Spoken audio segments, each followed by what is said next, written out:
हिंदुस्तान का प्रधानमंत्री चोरी करके प्रधानमंत्री बना है।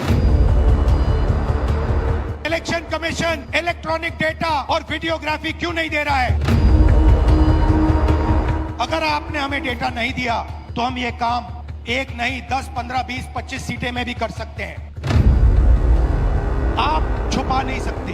एक ना एक दिन आपको ऑपोजिशन का सामना करना पड़ेगा।